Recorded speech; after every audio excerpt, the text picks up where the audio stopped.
అంటే లోకేష్ రెడ్డి ఇంకా ఆ డబ్బు ఎవరైతే ఈ బంగారు షాపుల యజమానులు మరియు కొంతమంది బిల్డర్లు అట్లాగే కొంతమంది వడ్డీ వ్యాపారస్తుల దగ్గర అతను సంపాదించిన, అది అక్రమంగా సంపాదించారా కష్టపడి సంపాదించారా తర్వాత విషయం కానివ్వండి, తను వేల కోట్ల రూపాయలు ఏదైతే సంపాదించాడని చెప్తున్నారో ఈ డబ్బంతా కూడా వీళ్ళ దగ్గర దాచిపెట్టాడని అనుకోవచ్చా మనం?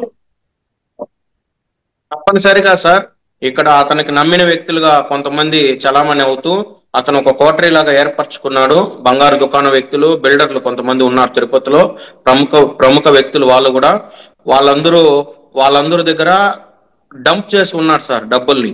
ఆ డబ్బులు పంచాయతీ ఎలక్షన్ లో కావచ్చు, అసెంబ్లీ ఎలక్షన్స్ లో కావచ్చు, ఏదైనా బై ఎలక్షన్ లో కావచ్చు, జగన్మోహన్ రెడ్డికి మేలు అయ్యే విధంగా, గత ప్రభుత్వానికి మేలు జరిగే విధంగా లిక్విడ్ రూపంలో, నోట్ల కట్టలు డబ్బుల రూపంలో దాచిపెట్టి ఎలక్షన్ టైంలో అతనికి అవసరం వచ్చినప్పుడు ఎవరినైనా ప్రలోభాలు పెట్టడానికి, మద్యం కొనుగోలు చేయడానికి, డబ్బు రూపంలో పంచడానికి ఇక్కడ అతనికి అనుకూలంగా ఉన్న వ్యక్తులు ఒక 10-15 మందిని ఒక కోటరీలాగా ఏర్పరచుకొని వాళ్ళ దగ్గర ఈ డబ్బు నిల్వలన్నీ ఈ రోజుటికి దాచి ఉన్నారు. అది ప్రభుత్వము, సిట్ అధికారులు ఆ దర్యాప్తులో అవి కూడా బయటకు తీయాలి అని చెప్పి మేము డిమాండ్ చేస్తున్నాం సార్.